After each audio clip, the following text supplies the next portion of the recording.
I've worked with young people in Wythenshawe for over 8 years, but it's only recently dawned on me that people just don't know about the wonderfully rich heritage that it has. This is the story of the project so far.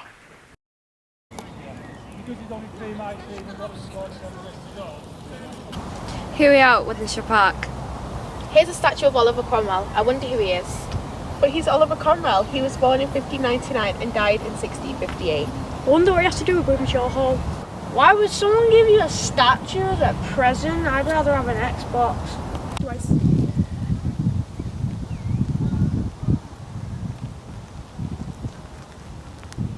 I wonder how this building survived so long. I wonder who built it. I wonder if there are any secret passages. I wonder how old it is. Is that place haunted? We'd love to find out more about the Wythenshawe heritage.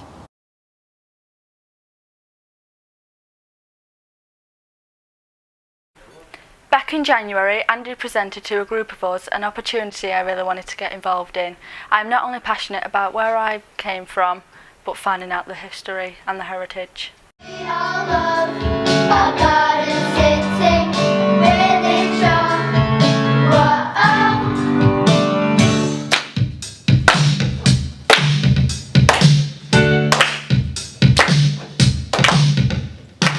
Chicken in a basket it was, and they used to make this gravy that's to die for. Found their skeletons in Keith. I've learned a lot about Wythenshawe's history.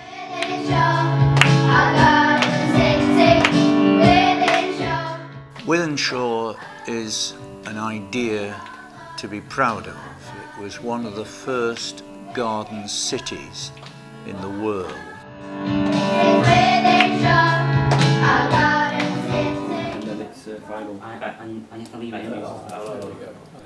This is the Heritage Project meeting which we have every Thursday. Actually, the like Wythenshawe was in on the map. We could have that as the background because that would kind of give me an idea. We're looking at some logos that have been made previously. Street art rather than just turning up one day and then we don't see them again. How has Wythenshawe changed since you've lived here? We've got an idea. Here we have an idea. I'm writing a script for young people to perform. Hi, I'm Leanne and I'm helping to design the website for our project. I'm picking pictures from the Easter projects to go on the website. Being at the Wow Zone, we wanted the project to have the wow factor, so we named the project Wonders of Wythenshawe. But we admitted that we knew very little about Wythenshawe's heritage, so we went to speak to people who did. How did Wythenshawe come to get its name? How did the Civil War in the 1640s affect Wythenshawe? Why is Oliver Cromwell's statue outside Wythenshawe Hall? How important was Wythenshawe in the war effort in World War II? How important was Civic Centre for Wythenshawe when it opened? So what is the best thing about Wythenshawe and its heritage?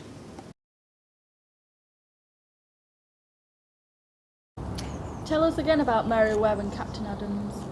Mary Webb was a young lady who we believe lived in the house. She was engaged to one of the men who served in Colonel Duckingfield's army.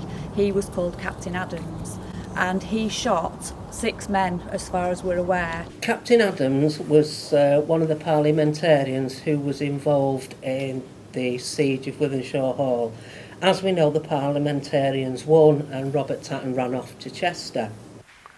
Underneath the floor here is the old vault of the Tatton family.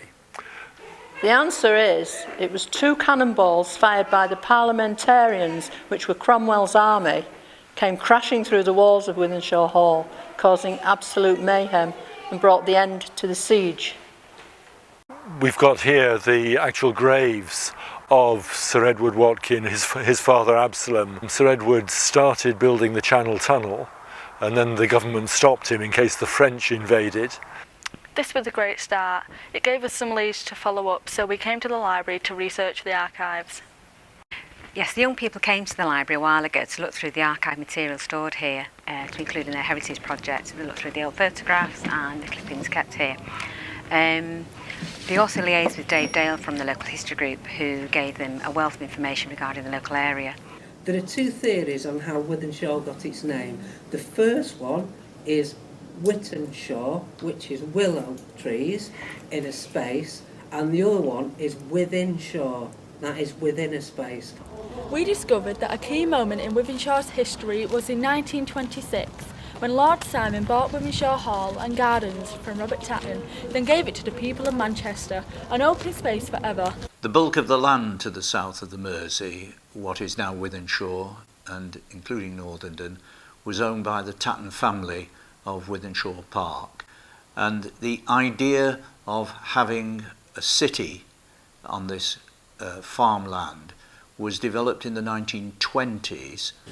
Lord Simon had purchased a heck of a lot of land from the Tatton family, who then retired, to build Wythenshawe on. And what he did, he signed a covenant over to the hall and the park so that they would remain as open spaces. The idea was that Wythenshawe would be a garden city. Each house would have its indoor toilet, which was incredible. Each house would have a garden, unbelievable in central Manchester, and each house would have electricity, and the air would be pure. First moved into Peel Hall when I was about 3 months old, from slum clearance in Hume, 2 up and 2 downs, into brand new house with an inside toilet, hot and cold running water. The thing that I noticed, probably more than having an inside toilet and hot and cold running water, was the amount of greenery. It's a popularly held myth that Wythenshawe is the biggest council estate in Europe, but the fact it never was and never has been. I think it was because there were so many homes built in Wythenshawe as an extension to Manchester. It sort of grew up as an urban myth. In its heyday, when I used to work here, like I say in the late 70s, early 80s, it was one of the most entertainment centres of the Northwest. People used to come from miles around. I remember on Rowland's Way here, the coaches were parked 7 or 8 long. I met Marty Kane. She was probably my favourite star. She was a comedian, singer. She was a completely all-rounder. She used to walk into the stage door at the back, through the kitchen where I was on the tills, and she often confessed to not wearing any knickers. But that was the way it was in those days. We were working with Hot Gossip, Tommy Cooper, Lulu, Bob Monkhouse. He was really good. By now we thought we had enough information to tell the real story of Wythenshawe, and it was time to move from the research phase to the really exciting bit of the project. We wanted to get creative, and we wanted as many local young people as possible to express their heritage their way and to have fun with it. So we met with a professional poet, a dance teacher and a graffiti artist, and we started to advertise lots of workshops that we put on over the Easter and Whit holidays.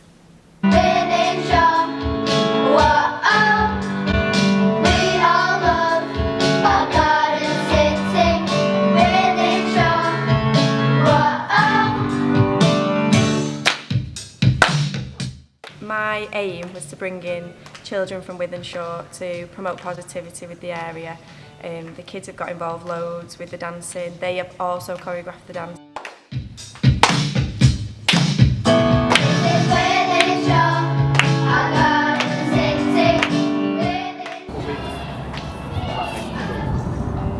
Any questions on the kind of mask? Hi, my name's Jamie Rennie and I'm a street artist. For the last few months I've been working with young people in Wythenshawe to create artwork based on their heritage and the community as a whole. We've been going right back to Doomsday times and looking at how we can represent all of the different things that have happened here through artwork and through street art.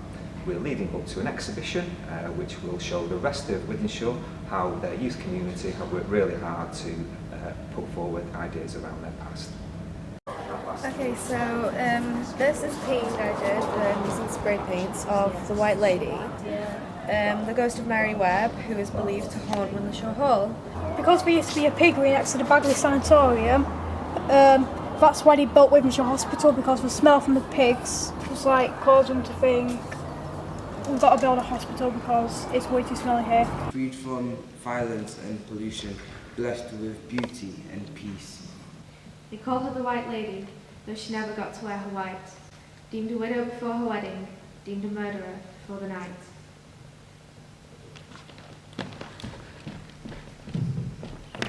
Wythenshawe, born and bred where at night I lay in bed, wondering, thinking of what you're saying, judging, I am a hoodie, but I think, breathe, bleed, underappreciated, not received. Splash, splash. Wythenshawe lived up to its reputation. Constant water precipitation. Here in the Forum Library, we wanted a timeline that told our story, featuring the big events that dated back to Doomsday. But it wouldn't be an ordinary timeline. This one would use augmented reality to give it the wow factor. And if you didn't know what that is, you'd better come along and check it out. I helped with the management of this project, Wonders of Wythenshawe, and helped come up with the concepts of the street art and the augmented reality.